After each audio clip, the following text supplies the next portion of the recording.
What's up, guys and gals? It's your host and most, Griever, as always, bringing you guys finally some Jujutsu Kaisen content with chapter 222, chapter review. And before we even get underway, it's been a couple of weeks since we've had some Jujutsu Kaisen stuff to sink our teeth into, right?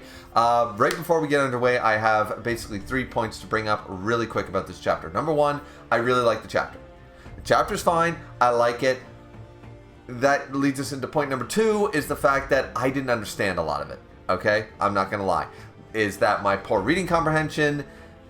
Does it make sense to all of you and I'm just a moron? Who knows? But remember, when I start going over each scene in the chapter from here on, that I did like the chapter. So if it seems like all I'm doing is complaining about the chapter, my apologies. I'm just, the interesting parts are the parts I didn't get, so to speak, right? Because pretty much this chapter it's a setup chapter. Nothing super major happens. It's more dialogue heavy, it's not anything else really. So when we're getting into that, so that's point number two. Point number three is that unfortunately it seems like I was right. I know I do that quite a lot. People are always surprised, but I believe I was right. This chapter is all but confirming a video that I made, I think a couple of months ago, not sure when, but I'll link it over here and it'll be linked in the box below and all that fun jazz. That Jujutsu Kaisen is more than likely going to be over by the end of this year, if not into early next year. It's not surviving to this point next year. And not due to, cancellations or anything like that, but you can tell by the speed. I already made a video about this, and yes, we are not supposed to believe editors and mangakas, because none of them can read a damn calendar. The history is there to prove that. I go into depth and length in the video itself. Definitely go check it out as to why JJK was definitely going to be ending probably this year, and it seems like this chapter is all about confirming it. But, yeah. So, anyways, sometimes I don't like being right, but, because I think there's plenty we could explore in Jujutsu Kaisen for the next at least 3 or 4 years. But it seems like that's not going to be the case. Unfortunate, but it is what it is. Now, that being said, let's just jump into the chapter review. So the first scene is actually, there's only one thing I didn't fully understand, but this is actually incredibly interesting and makes a lot of sense. That, Sukuna actually has the rest of the fingers, except for one. So this is officially 19-finger Sukuna. Has the rest of the fingers, and the faithful bodyguard person that we still don't have a confirmed gender for, so I don't know, to call he or she or whatever, has actually was the one to locate them and, of course, provide them, being a very Sukuna fanboy or fangirl or whatever. And Sukuna just sitting on a rock like some, doing some Lion King shit just randomly in this temple-ass place, has like this sort of Lion King tree and Pride Rock sort of idea, and it's just sitting there, like, oh, fan me and stuff, and oh, I'm just gonna start eating severed fingers for kicks, so it's quite a mockery of some otherwise kid-friendly scenes, but either way, they just go over the fact that Gojo is most likely, Sukuna says, is most likely the one who has the final finger, because he said, I failed, I couldn't find the other finger, yada yada yada, and it's like, okay, that's the reason. Now, using reverse curse technique, still, this dude is still it's like the wound still hurts when Gojo woke up and just went, boom, out of my way, small fry. And remember, this dude is not any small fry. That ice abilities and all that stuff. It is no pushover, but to Gojo, use a bitch. So, yeah, even with reverse curse technique, the wound still lingers, and it's like, wow, that just showcases the amount of power this man has. Now, we do see a figure in the background that is implied here to be Tengen, because, of course, the shape of the head and stuff like that. And Sukuna, for some reason, is also seemingly eating... It looks to be like a mummy of his original body or something like that, because... So I'm not fully understanding. This is where things start to get a little confusing. So first, he says, he's going to make up for one finger's power worth. So we've always been under the impression... I don't know what the community's impression has always been, but I always assume that, 20 fingers, it's 1/20th per finger of Sukuna's total power. So basically, this is 98% Sukuna. This is 98%. He's missing 2%. If we're gonna do the math, this is what he is. He is 2% weaker than he would be at max. Having that extra finger, being 20 out of 20, doesn't all of a sudden boost him to 200% more or something like that by his own admission. So when people start doing power scaling crap, and no matter what happens in the coming final battle and stuff, people are going to make their arguments and stuff. It's only 19 finger Sukuna. If he had full power is like leaps and bounds. Sukuna's own admission here is pretty much that, no, that doesn't seem to be the case. So, or maybe he's putting on bravado. You can make the argument, but I don't think he is. So there is a third figure here. Now, this is where he's sort of talking to himself, but then he's talking to Kenjaku no Tengen, and this is starting to get really confusing. And here's where I'm confused. So, apparently this is a mummy, and it seems to be a mummy of his original body, and for some reason he's consuming it. They found Sukuna's original body. That's what I assume he's eating. He's choosing to eat his original body in some form. That's what I'm assuming that what the mummy is. And then he says, Kenjaku no Tengen. Is this meant to be ironic? I don't know what's supposed to be ironic about it. That third figure in the background, it clearly looks like Tengen. Kenjaku is somewhere else. So he says Kenjaku, but then he says no Tengen, and so he's referring to this person, or is he speaking aloud? It's sort of a confusing scene. I don't think it's meant to be fully understood at this point. And then before he eats, he says, or is it ... and leaves us on a cliffhanger. Is it meant to be ironic, or is it what? What is it? I have no idea. So right out of the gate, seems a little confusing. Is that Tengen right there? Is Sukuna speaking to Tengen? Is that his original body? And what did he mean by, is it meant to be ironic, or is it? So I have I already have like 5 damn questions at the end of the first scene of this chapter. This is why I was a little confused, guys. If you can answer any of these questions, thank you very much. But, yeah. Then we get another scene with Kenjaku himself. And for some reason, he's got a Super NES hooked up to a TV and isn't playing it. I have no idea why. You have a working Super Nintendo there. Kenjaku, get off your ass and start playing Super Mario Brothers. Like, what's wrong with you? Or Super Mario World, let's be real. Super Mario World. Or A Link to the Past. Super Metroid. Play a good goddamn game. What are you doing staring at an old tube television with static? But yeah, so either way, talks about... Basically, this scene is easy enough to understand. He's basically monologuing with Kogain for some reason, being like, I wonder... And he's sort of going into the philosophy of choosing death as an option rather than not taking action. He's sort of talking about inaction in a sense. It's not bad. It's not a bad scene. It's just like, I feel like it's an unnecessary scene. Did we really need this?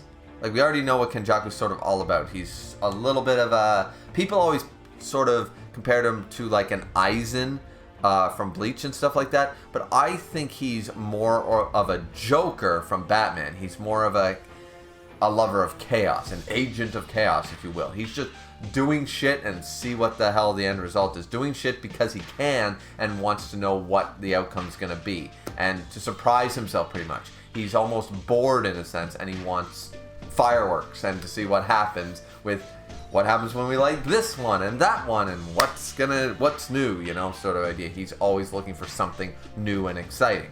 That's what I've gained from his character, but maybe that's shrouded in mystery. I have no idea. He goes into this idea that inaction is worse. He's basically saying that out of all the Culling Game members, like who's died, who's not, who's done this, who's done that, and from what I understand, anyways, of this conversation with himself, this little monologue, is that he's sitting there thinking that, well, inaction is even worse than choosing death. Death isn't always an option, but these people don't even see it as a choice. They don't see it as an option, and therefore their inaction ends up making the choice for them, sort of idea. It seems like Kenjaku, I think this leads into my fact that he's less of an Aizen and more of a Joker type of character, is the fact that he thinks that, you know, shutting down inaction is worse than death. He thinks that not striving towards, even if the end result is death, is better than doing nothing at all. So that seems to be the case with Kenjaku right here. Maybe I'm misinterpreting that. That's what I gained out of this, right? So he's talking, and then once again, to make it a little more confusing, he says, I'm talking to you, Tengen. Okay, so he's talking to Tengen, who he assimilated with, we can sort of assume, or is he, once again, is Sukuna and Kenjaku both talking metaphorically, sort of that whole like sitting there, Gundam Destiny, talking to Raoul Lecrousset, who's not there, basically playing an imaginary chess game in your mind with a dead character, and sort of like, what do you think about this? Like talking, monologuing to yourself, but this is the conversation you wanted to have with this person who's gone? Or is Kenjaku literally talking to Tengen within himself, not expecting an answer, whether has Tengen kept her consciousness or whatever? We don't know. Was that figure Sukuna was talking to, was that actually Tengen? Which doesn't make any sense either. I have no idea. So, yeah. Already extremely confused right here. Okay? So, is Kenjaku and Sukuna physically actually talking to Tengen, or is it more just for us, the audience? Like, what do you think? You know, talking to themselves more than anything. And, or is one of them doing that and one of them talking physically to him? Like, or her, I should say. So, yeah. Whoa, whoa, whoa, whoa, whoa. A lot of fun there. Now, then we move on to the next scene. We've got Gojo saying, so apparently it's just the 3 of them left. I don't understand what he means by this, because you still have like Mei still there. You have Urahime, how do you say her name? I forget. But says there's only these 3 of us left. Well, no, there's more people around. Like, see, I know he doesn't mean the students, sure, but there's more staff still around. It's not just these 3 left. So that sort of threw me for a loop. I was like, what do you mean by it's only us 3? And at the end of the chapter, there's 2 more people there that are, so, I don't know. What group is he referring to where there's only 3 left? I have no idea. Talks about Nanami dying and stuff like that. He thought he would always survive, and that kind of idea. And then we also have, I forget his name, but the dude that was always wearing the knit cap. Apparently, he's been pretty beat up. He's apparently going to discuss something with them. We don't know what that is either. So we're leaving, basically, we're cutting to all these scenes and leaving a lot of, what are they going to talk about? What do they mean? What are they going to discuss? And it's like, okay, you did it twice. Here's the 3rd time. Then we're going to go into the 4th time, which is, of course, somehow Mei starts talking like apparently Jujutsu Kaisen has a Kengan underground cage fighting going on and stuff like that. And I don't know what this information has anything to do with. It's like, oh yeah, we gamble on sorcerers fighting and stuff like that. Okay, why that means anything, I have no idea. And then apparently we have Kusakabe there, Kusakabe, fighting Itadori. Itadori wins, but apparently it's not. They've changed bodies. Mei mentioned something about having this ability. I don't know if I've ever been so grateful to have this ability. I don't know if she's referring to these 2 having swapped bodies somehow. That's not explained for the rest of the chapter. So now we're up to 4. 4 very confusing scenes by the end of it. Itadori is apparently Kusakabe, and Kusakabe is Itadori right now. And Kusakabe is kicking Itadori's ass at fighting. The one thing he was super good at, right? The one thing that Itadori was before meeting Sukuna and stuff, he was just always, he's the classic delinquent, I'm too strong for my own good, bam, bam, bam, knows how to fight. Kusakabe, apparently in Itadori's body, we assume, is kicking the shit out of him. So, how that's happening, whose ability this is, up in the air again. So there's 4 confusing scenes. Moving on. Then we have Inumaki and Yuta, our main man Yuta. This is less confusing, but nonetheless, we're counting it as number 5 because it just it leaves us off with another cliffhanger. What is he referring to? What is he talking about? So apparently, talking about what happened to Inumaki's arm and all this stuff, yada yada yada. It basically rehashes the fact that he went to the council to be like, I will be Yuji's executioner. Never came to pass, yada yada yada. And then he says, thank you, I'll be putting you to work. Where are they going, and what work is he putting Inumaki to? what's Yuta's plan here? Alright, another scene that's like, that one's not confusing, it's just, what are they up to, right? And then we time skip. And here's where the proof for my third point at the very beginning of this review says, we're not even wasting any time. Gojo was released and boom, we were like, oh, well, let's wait a couple of months. We're going to do this, that. Nope.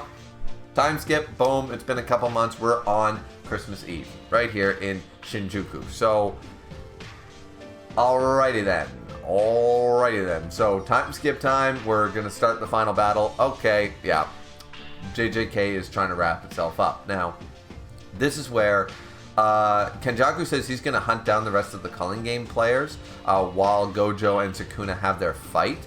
And he basically says, Kenjaku admits he would have been killed by Gojo at this point had he left Sukuna's side, had he gone off to his own devices. And so that's why this is the perfect opportunity, because Gojo will be busy with Sukuna. Even Gojo Satoru is still going to have his hands full fighting Sukuna. And says, even if that were the case, I have no intention of moving until today. Because Kenjaku is also... Now, once again, I'm not going to try to power scale here, guys.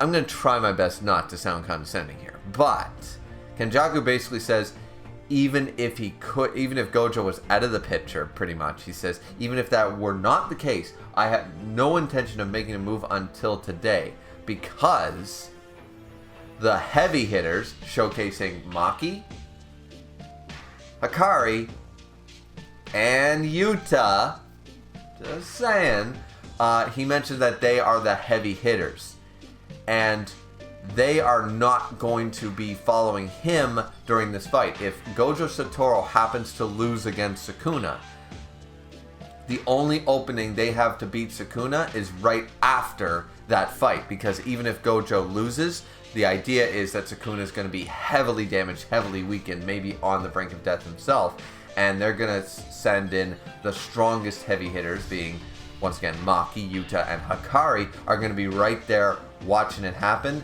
or on standby pretty much, to pinch hit and fucking take out Sukuna if the worst should happen. And says that these heavy hitters, led by Okotsu, can't afford to leave your battlefield today. Now, to me, and then he said, which means I'm free to move as I please. This says to me that he's actually... Maybe I'm reading the wrong thing into it, but it sounds to me like he said, I wasn't going to make a move until today because even if Gojo wasn't here, these three would come after me, and it sounds like he'd probably lose. You know, I don't know if he's talking 3-on-1 or whatever, but fighting any of these three, it seems, would be a highly difficult fight for Kenjaku to win. I don't think anybody in the power scaling community is going to argue whether you say Kenjaku would win or Hikari would win or Yuta or whatever. I don't think anybody's going to sit back and say anybody wins this with ease. So, as a result, Kenjaku's like, yeah, no, not only do I not want to tangle with Gojo, because I'd be killed, I also don't want to deal with the other top tiers in the verse, because I might lose to them too. So, yeah, that's what I took away from that. But, since they all have to focus on Sukuna today, Kenjaku has been waiting for this opportunity so he can move around freely. Now, I'm under the opinion that potentially they're going to have, because of the scene that we get right after this, I'm actually under the impression that Kenjaku is overthinking this, or not thinking enough about it, that Yuta might lead a team, but against him. And Kenjaku going to get his ass kicked, because they seem to have total faith in Gojo. He's assuming that these three are all going to team up and sit on the sidelines and wait while Gojo battles Sukuna. Maybe they're going to use this as a prime opportunity to go after Kenjaku instead. I'm just saying that there is that possibility. I'm not saying that Kenjaku's wrong here, but he might not be right. I think he's making a bold assumption that he can move freely. I understand why he wouldn't be scared about like facing off against Inumaki, Panda, Yuji, that kind of deal. I get that, but he's assuming that all three of these guys are just going to stand by and not go after him. That's a bit of a bold assumption, in my opinion, though the reasoning is sound. So the final scene is most of the characters there, you know, Yuta, Hikari, Yuji, and stuff. they're Kilala. They're trying to figure out like, oh, what do we say to Gojo, because like Gojo's about to head out for his battle. He's always, it's always been Gojo will win, sort of idea. And now it feels like, I just don't know what to say to him, and they're all like sort of wondering like, what do we say, that kind of idea. Gojo comes down looking quite serious, with his name begins with a G, the president, the principal of the other school there, of the Kyoto school, and which I'm surprised Gojo's teaming up with, considering he killed Yaga, and who was his friend, and Urahime is back there as well. So they're all three of them seem to be heading out. So they're heading out as a unit, and let's go. So everyone's looking like Gojo's pretty serious. Yuji not affected by this and just says, "Sensei, your curse technique is in the way." And they're like, "Wait, what?" And Gojo looks and then starts laughing, and he's got this very uncharacteristic almost. I've seen this smile before, and I'm trying to think of who. Sort of a Nicholas Wolfwood grin from Trigun almost. This, I don't know, this shit-eating grin he's got. It sort of reminds me a little bit of Hiko Seijuro from Kenshin. I'm trying to think of who else. Actually, it reminds me of Isshin Kurosaki a little bit from Bleach as well. Just this happy-go-lucky, like, all right, kids, like this almost fatherly figure, which is what he is. This sensei type character, which is what he is. It's really got that vibe to it. Something about this shot just looks out of place, but at the same time so well placed. I don't know if that makes any sense, guys. It's just, I really love this panel. It's very Gojo, and at the same time, like, because he doesn't have his bandana on stuff, it's like where he was so serious right previously, and now he's like, yeah, he's lighthearted still. So give it your best shot. He points to his back, and it seems like everybody is, I can't tell, I think, because Yuji goes to give him a slap on the back sort of idea, like, there you go, you go get him, Tiger, sort of idea, right? And I think that everybody's stopped. Like, he says, your technique's in the way. He says, give it your best shot. And he doesn't take down. At first, I thought he took down his technique so that everybody could touch him. He got rid of the infinity so everyone could give him a slap on the back. That's what I assumed happened. But now looking at it again, I think he said, like, all right, you cheeky brats, give it your best shot. Like, try to get through infinity. And they go, whack, no, whack, shit, damn, shit, sort of idea. And everybody's smiling and smirking and laughing as they attempt it. And then they all say, we see Chozo there, Kuzukibe, Hana's there, there's, let's see, we got a number of characters there. Higuroma's there, the comedian. Miwa's there. Like, I think of just about every damn character's here. And they're all like, yeah, go get him blindfold. Make, you're not just a pretty face. If it gets too rough, I'll tag you out. Win Gojo-san, and all this stuff. And he just like, roger that, boom, end of chapter. Sukuna's got this very maniacal face as the final shot, and the battle between the strongest is about to begin. Here starts the final clash, and all this stuff. And I'm sitting here going, all right, pretty damn good chapter. I like the lead up. I like the build up. I found a couple of these scenes almost unnecessary. The first scene made sense. We're proving that, okay, he's got the other fingers other than one that Gojo likely has. Then we get a little bit of updates with some characters, but realistically, overall, since it was a time skip anyways, I was like, what was the point in telling us about the Kengan equivalent in JJK with Mei and having Kusukibe and Itadori in each other's bodies with no explanation, training, and then, having this monologue with Kenjaku and stuff. Like, a lot of these things felt unnecessary. If we're trying to get to the final clash and we're already like, boom, nope, time skip, we're already December 24th, then I feel like, what is the purpose of having all these additional scenes? Not that they're bad scenes, it just felt odd. We're we're speeding up. We're speeding. Let's go. Speeding on Gonzalez. We got to get to this. We got to get to that. And then we grind to a halt to do all this stuff that if you never had that in-action monologue with Kenjaku, would it affect his character or the rest of the story? No. If you didn't have that scene with Kusakibe and stuff like that, unless that's shown later as to why they were doing that, maybe it's some type of training. I'm sure it is, but right now it's like, okay, did we really need the scene with Inumaki and Yuta? Just going down a hallway basically saying like, yeah, I'm going to summarize why I was the executioner and yeah, we're going to go train. Like, none of these scenes are bad, but do we need them? You know, especially if we're trying to speed things along. So it seemed like a speed up and slow down at the same time. Like, you got a green light and a red light. What are you supposed to do? You know? So, anyways, yeah, I didn't mind the chapter. I liked the chapter, but I just felt like, what's Gege trying to do here? Felt like we got a lot of info, a lot of scenes, but we're still speeding along. So I don't know. I don't know. What did you guys think of the chapter? As I said, I like the chapter. I love the way the chapter ends. Really, really well done and stuff. And showcasing that Sukuna ate the other fingers, the other 4 fingers. Really, you know, we needed to know that. Okay, 19 finger Sukuna is at the top of his game. Everybody's been training. The time skip. Yeah, so we got our info. But anyways, yeah, so I know this review is probably going to go quite long, but I mean, this chapter did have a lot to it, and because as I said, we had every like 2 pages was a new scene. It was like, here's a scene, here's a scene.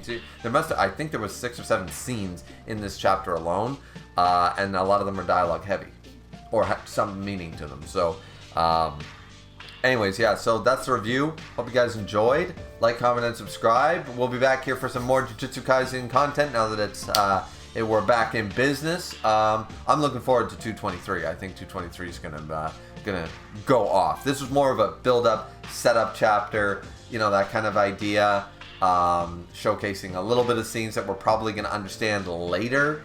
You know, they'll probably flash back to it was Itadori and Kusakibe swapping bodies, and what mission did Yuta put Inumaki on, and who's that Tengen, who's that Pokemon in the background, who's Tengen but not Tengen because Tengen's supposedly dead or assimilated to Kenjaku. So whatever, you know, there's quite a few things to that I hope will be explained later on down the road at the very least. So anyways, what do you guys think? Let me know down in the comment section down below. Like, comment, and subscribe, and we'll see you beautiful people back here once again for some more Jujutsu Kaisen content. Looking forward to it. Hope you guys are too, and happy weekend. Happy Mother's Day to all the mothers out there for Sunday as well this weekend. I know that Guatemalan Mother's Day has already passed, so belated Happy Mother's Day to all Latina mothers out there, and then Mother's Day this Sunday. Happy Mother's Day to all the other mothers, I guess. I don't know, do other cultures celebrate Mother's Day on different days? I have no idea. Let me know that down in the comment section down. I'll have to Wikipedia that shit. Anyways, enough of my rambling. See you guys back here next time. Have a good one. Sayonara.